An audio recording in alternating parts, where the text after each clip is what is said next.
Sa totoo lang, ito palang inihaw na hito ay pwede na sanang pangulam. Isasawsaw lang yan sa bagoong na may kalamansi at may kaunting sili, abay swak na naman ang pananghalian. Pero iba ang ibig ng aking panlasa. Isasahog ko po ito sa dinengdeng na paborito naming mga Ilocano. Diyan nga ay iniintindi na ni Mrs. ang bulaklak at kaunting talbos ng kalabasa para nakahanda na at iluluto ko na lamang mamaya. Nagpakulo na ako dyan ng tubig, sinabay ko na rin ng sibuyas. Tsaka ko naman nilalagay ang aking inihaw na hito. At syempre, ang bagoong isda. Papakuluan lang natin yan ng mga ilang minuto para lumasa ang isda sa sabaw.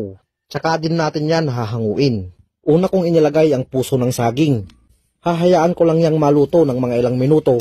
Tsaka naman natin isusunod ang talbos at bulaklak ng kalabasa. Kapipitas at sariwang mga gulay. Idagdag mo pa dyan na ito ay luto sa kahoy na lalong nagpapasarap sa mga lutuin. May kaunting smoky flavor. Malinamnam at manamis-namis na sabaw dahil naman sa mga preskong gulay.